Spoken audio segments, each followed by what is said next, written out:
सो hello everyone, myself Mehar Pandey और आप देख रहे हैं बायोलॉजी का competitive vision channel.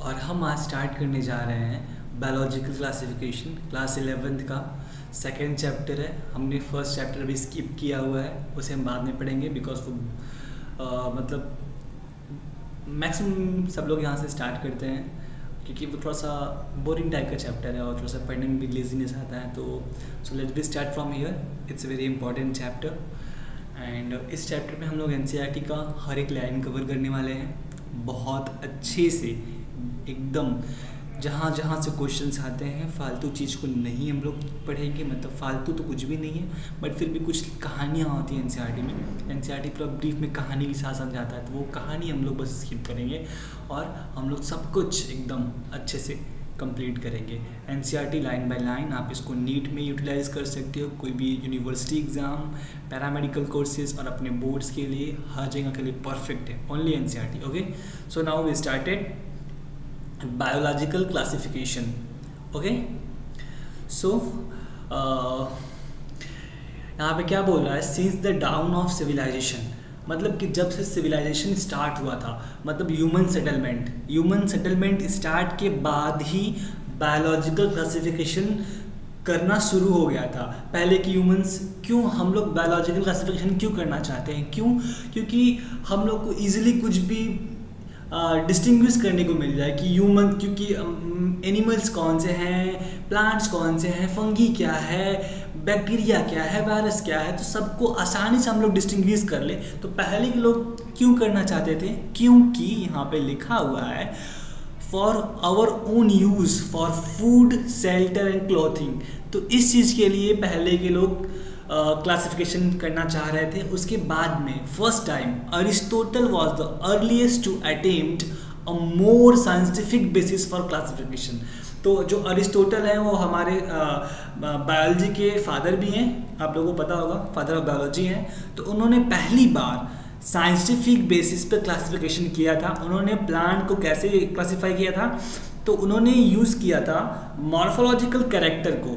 Morphological character उन्होंने लिया क्लासीफाई करने को, क्या, ट्रीज को।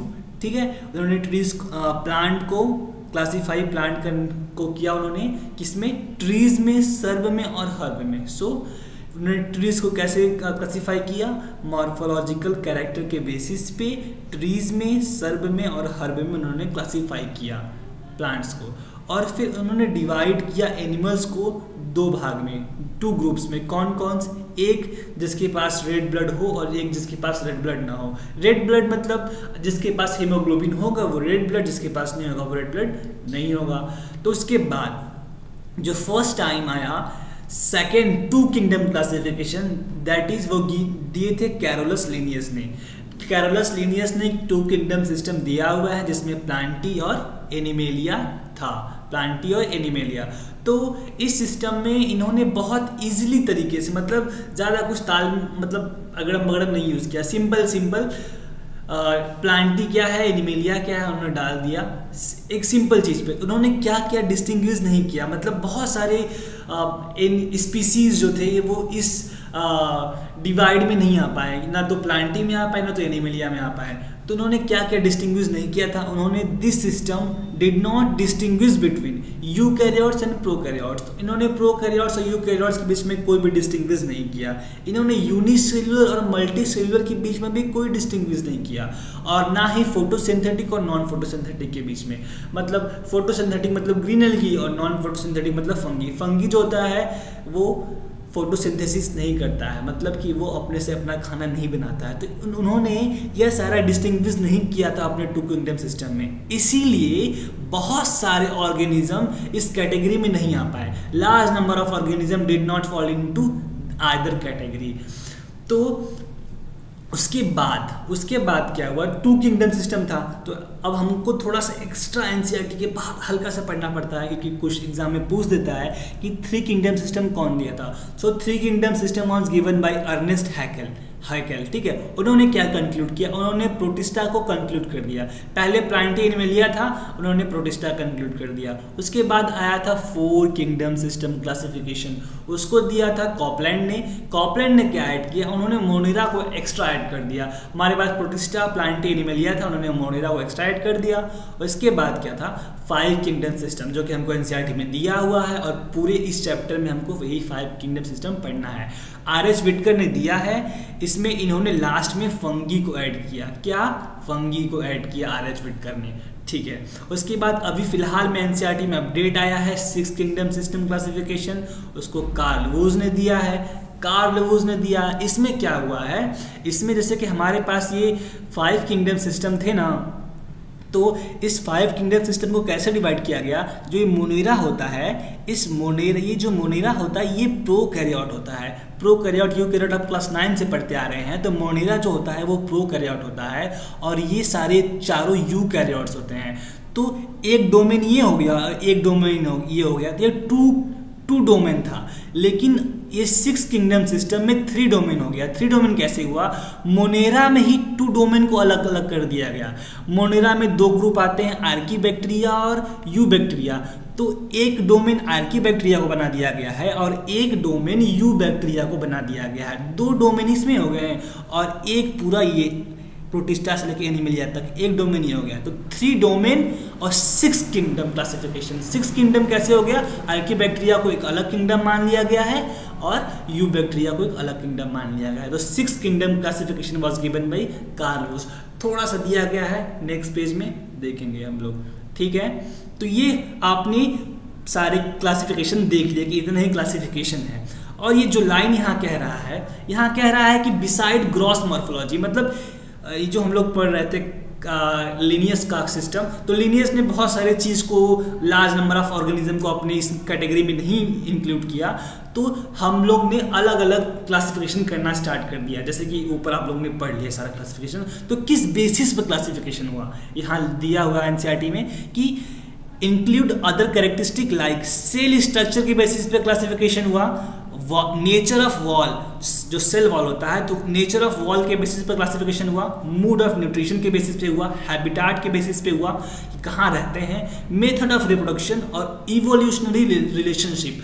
तो अभी इवोल्यूशनरी रिलेशनशिप के ऊपर हम लोग का कोई भी क्लासिफिकेशन नहीं आया हुआ है, लेकिन इसके ऊपर भी रिसर्च चल रहा है। इवोल्यूशनरी रिलेशनशिप का मतलब आप समझिए जैसे कि हम किससे बने हुए हैं, तो हमारे एंसेस्टर कौन है, तो इस बेसिस पे रिलेशनशिप, मतलब किससे कौन इवॉल्व हुआ है। जैसे कि एम्फीबिया से इवॉल्व हुआ है रेप्टाइल्स, ठीक है, तो एम्फीबिया के बाद रेप्टाइल्स बना है। तो ऐसे ही अभी आपको आगे जब एनिमल किंगडम, प्लांट किंगडम पढ़ेंगे तो एकदम ब्रीफली पढ़ना पड़ेगा। ओके, सो इस पैराग्राफ में कुछ इंपॉर्टेंट नहीं था, बस खाली एरिस्टोटल का नाम जानिए, कैरोलस लिनियस का नाम जानिए, क्या था, किस बेसिस पे किया गया था, और ये चारों नाम, बस इस इंपॉर्टेंट यही है और कुछ नहीं पूछता यहाँ से। अब आ जाते हैं हम अपने सेकेंड पेज पे, जो कि आर.एच. विटकर ने 1969 में प्रपोज किया था 5 किंगडम क्लासिफिकेशन।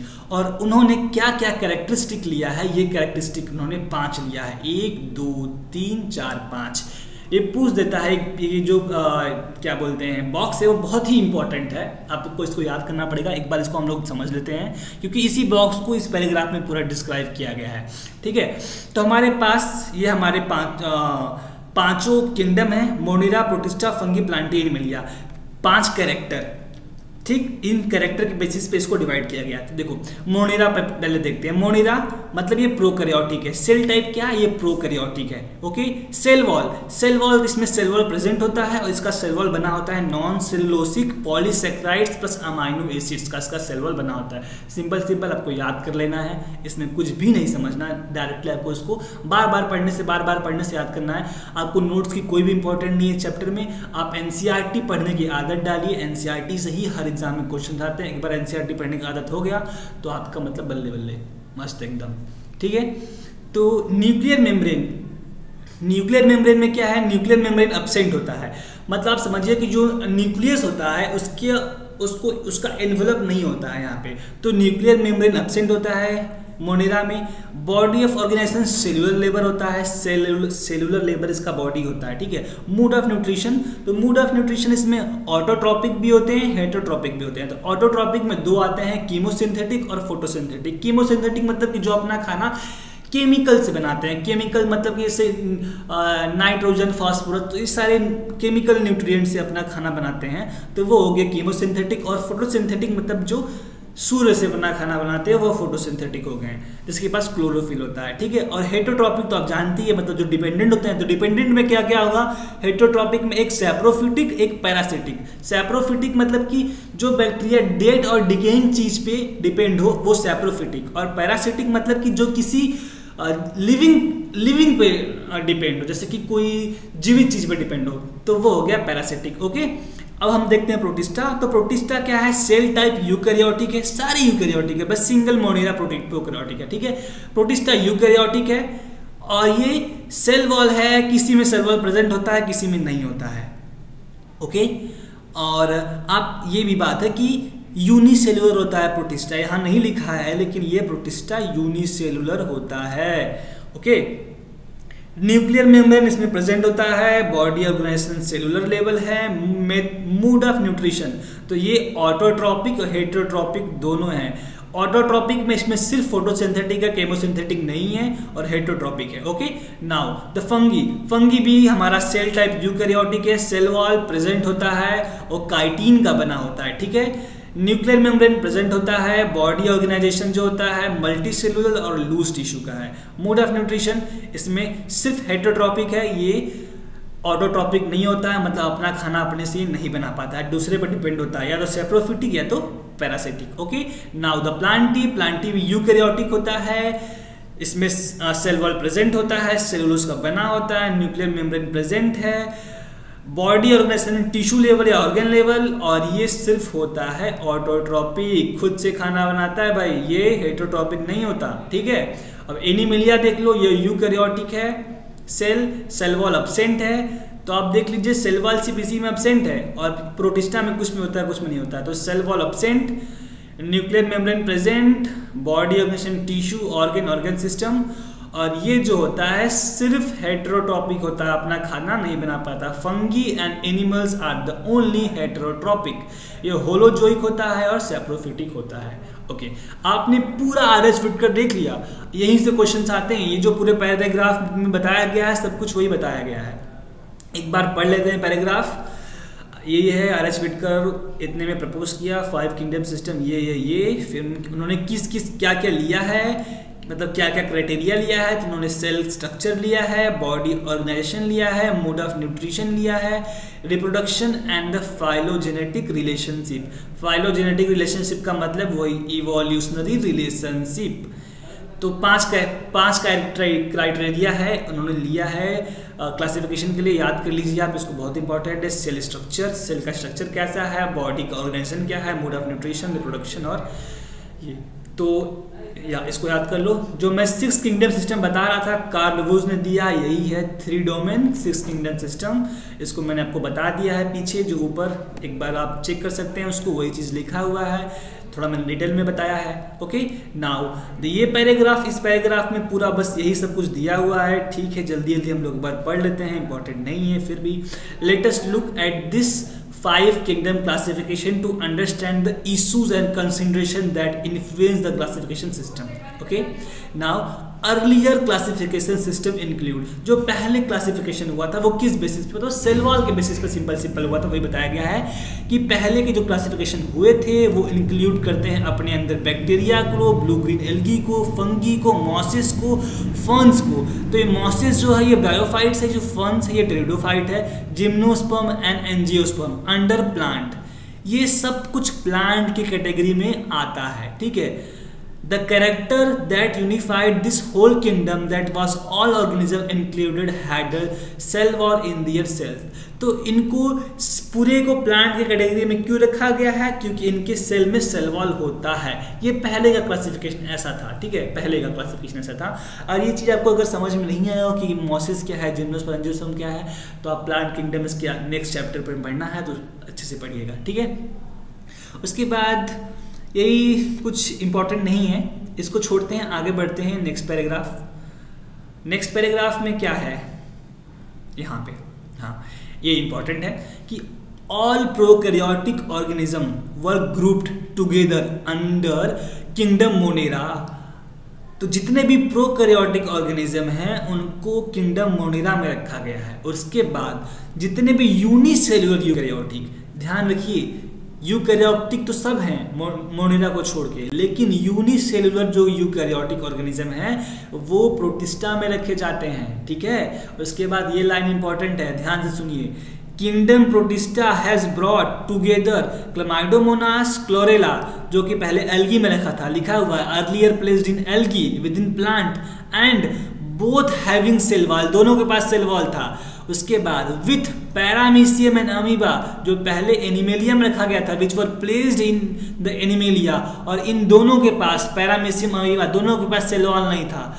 इन चारों को उठा के कहाँ रख दिया गया, इन चारों को उठा के रख दिया गया किंगडम प्रोटिस्टा में। लिखा है ना kingdom protista has brought together, तो मतलब क्लमाइडोमोनास और क्लोरेला को एल्गी से उठाया गया, प्लांट मतलब एल्गी मतलब प्लांटी से उठाया गया, और पैरामीशियम और अमीबा को एनिमेलिया से उठाया गया, और सब इन चारों को उठा के प्रोटिस्टा में रख दिया गया।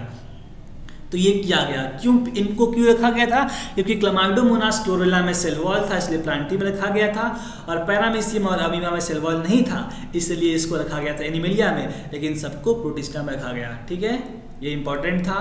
उसके बाद यहाँ देखते हैं, यहाँ ये लिखा है कि अभी जो classification over the time an attempt has been made to evolve a classification system.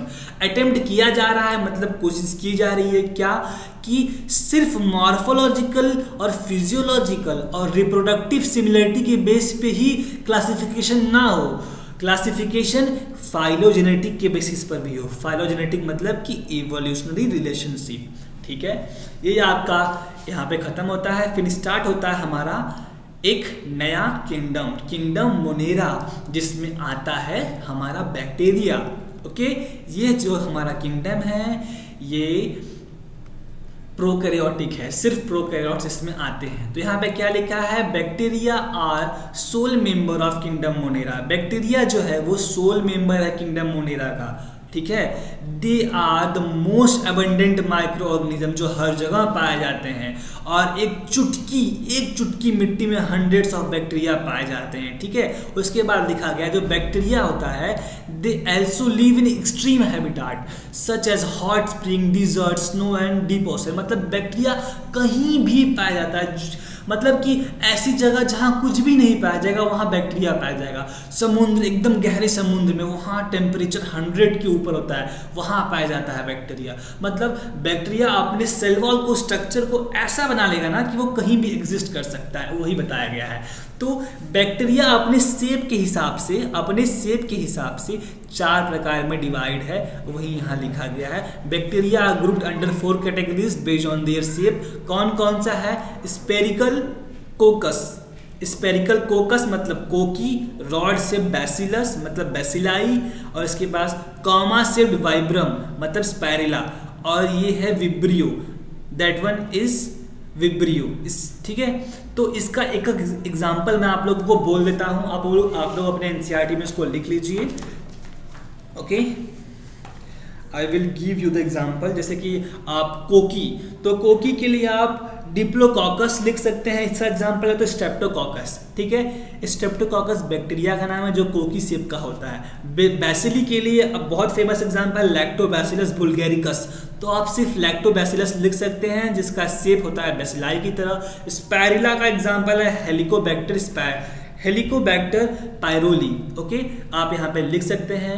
और वाइब्रियो का एग्जाम्पल है विब्रियो कॉलरा, ओके। अगर अब मैं यहाँ पे लिख देता हूँ सिंपल, नहीं तो आप लोग बाद में जानते हैं कैसे हैं, नहीं लिखेंगे। स्ट्रेप्टोकॉकस, स्पेलिंग अगर मिस्टेक होगा तो आप अपना चेक कर लेना भाई। लैक्टोबैसिलस,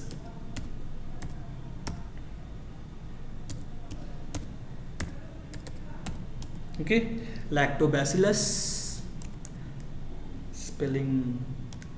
स्पेलिंग का ही तो खेल लगाए हुए हैं। स्पायरुला का हेलिकोबैक्टर पायरोली, हेलिको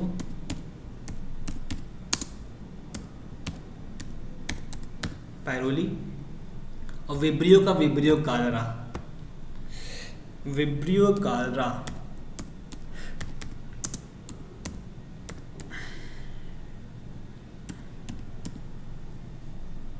ठीक, स्पेलिंग मिस्टेक होगा तो आप लोग चेक कर लीजिएगा, स्पेलिंग मुझे नहीं याद है।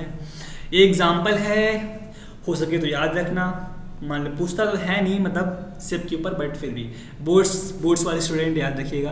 कॉम्पिटिटिव वाले नीट के लिए नहीं पूछता है फिलहाल में, लेकिन जो यूनिवर्सिटी लेवल पे एग्जाम देंगे कंपटीशन का, उनको याद रखना पड़ेगा, पूछ सकते हैं। यूनिवर्सिटी वालों को कोई भरोसा नहीं है, ठीक है, पूछ सकते हैं।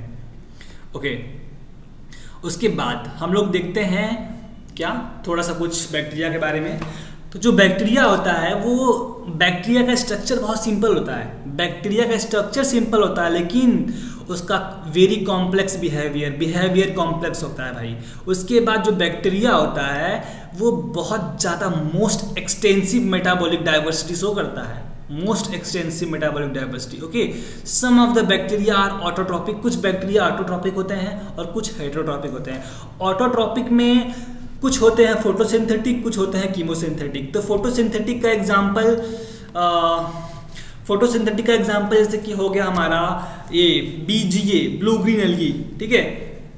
VGA is example of photosynthetic bacteria. मैं आप लोग को एग्जांपल लिख देता हूँ, नहीं तो आप लोग वो भी नहीं लिखोगे।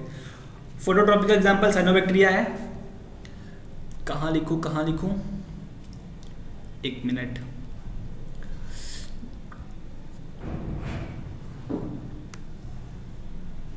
फोटोट्रॉपिक का एग्जाम्पल लिखता हूं मैं।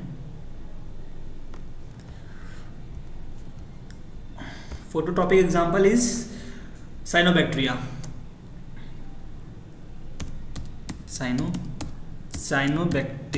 साइनोबैक्टीरिया को ही बीजीए बोलते हैं, ब्लू ग्रीन एल्गी नीचे पैराग्राफ में लिखा हुआ है। और जो कीमोसिंथेटिक बैक्टीरिया है मैं उसको भी लिख देता हूं यहाँ पर भाई, नहीं तो कोई नहीं याद रखेगा, सब लोग स्किप कर देंगे। ओके, इसका एग्जांपल जो है वो ग्रीन सल्फर बैक्टीरिया है।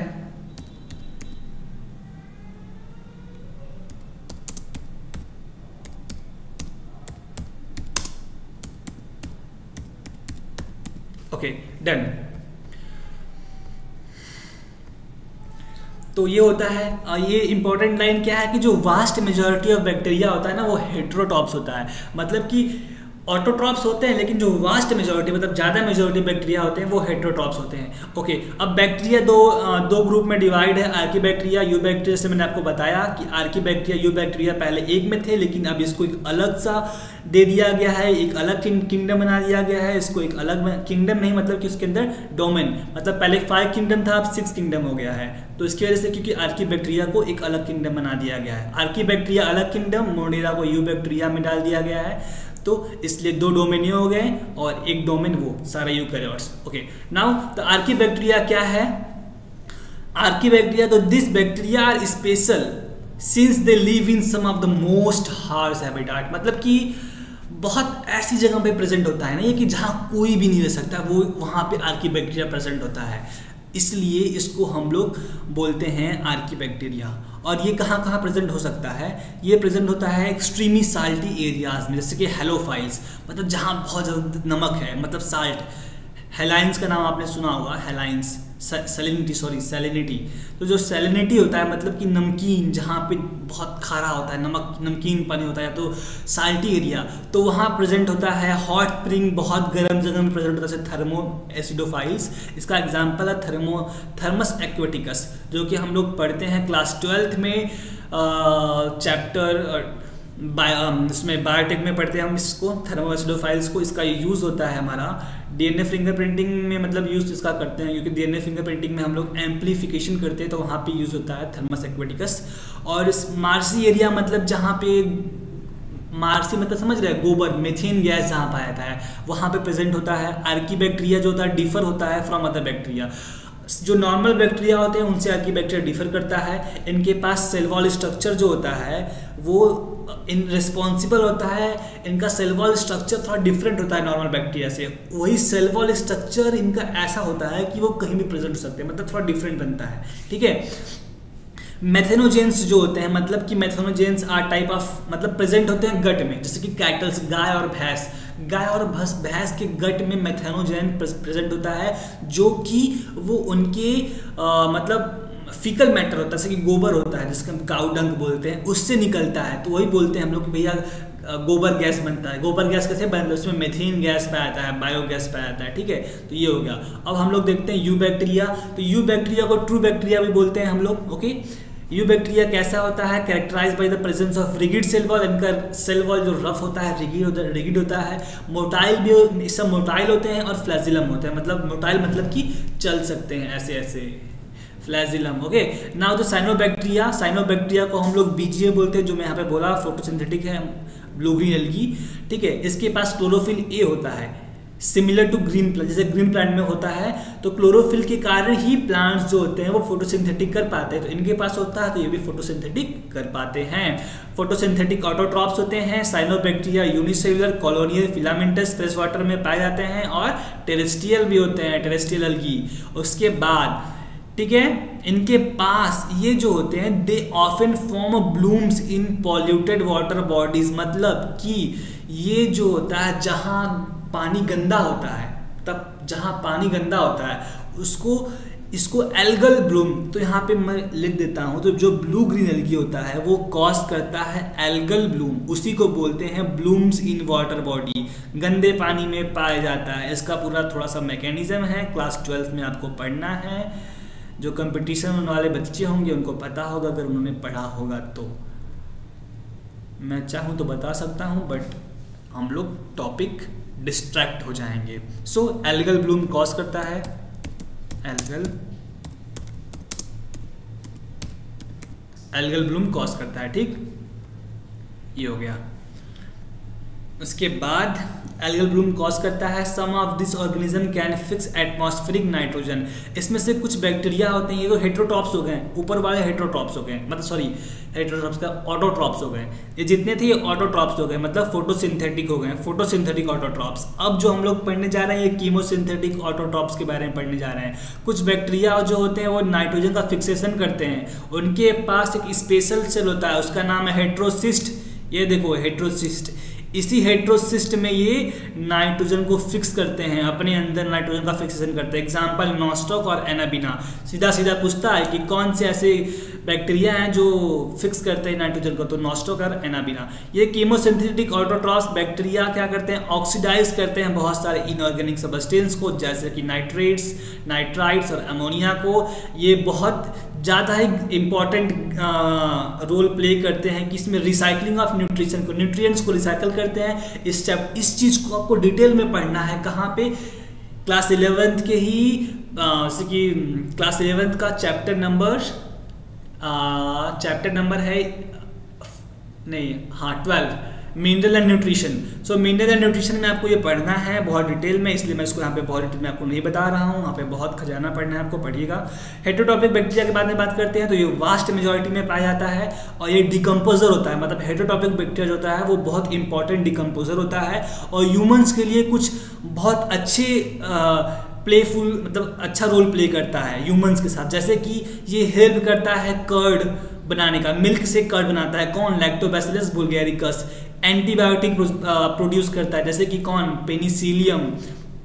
उसके बाद फिक्सिंग नाइट्रोजन इन लेग्यूम्स, तो लेग्यूम्स मतलब कि जो लेग्यूमिनस प्लांट्स होते हैं उसमें नाइट्रोजन का फिक्सेशन भी करता है, वो भी हेल्पफुल होता है, ठीक है। उसके बाद कुछ बैक्टीरिया जो होते हैं वो पैथोजन कॉजिंग डैमेज, मतलब ह्यूमन बींग्स को, क्रॉप्स को, फार्म्स एनिमल्स को, पेट्स को डैमेज करते हैं। तो कौन कौन से होते हैं, कालरा जो भी हम लोग पढ़े, विब्रियो कालरा, विब्रियो से जो बैक्टीरिया था तो वो होता है, विब्रियो कालरा से कालरा होता है। टाइफाइड किससे होता है, सैल्मोनेला टाइफाई बैक्टीरिया से टाइफाइड होता है।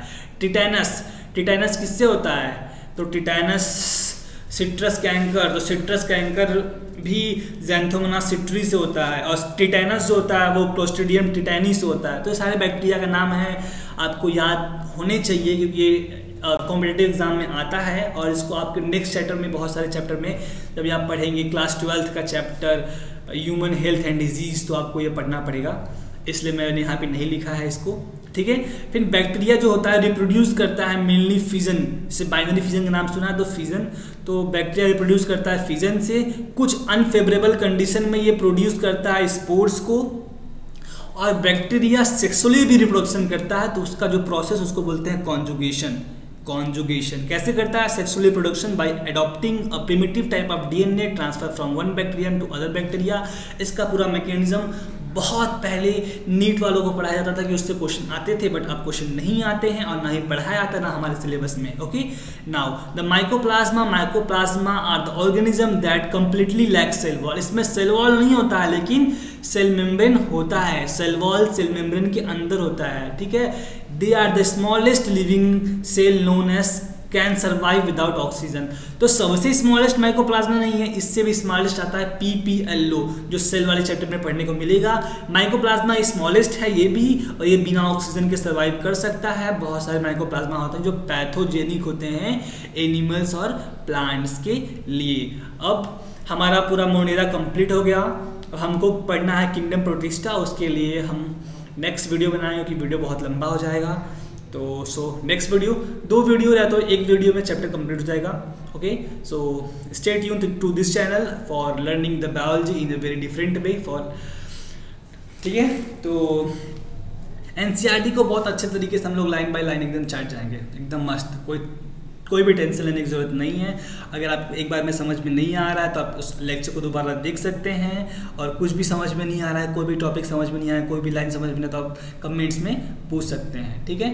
ओके, अच्छा लगा वीडियो लाइक करिए, कमेंट करिए और शेयर करिए अपने दोस्तों के साथ। Thank you.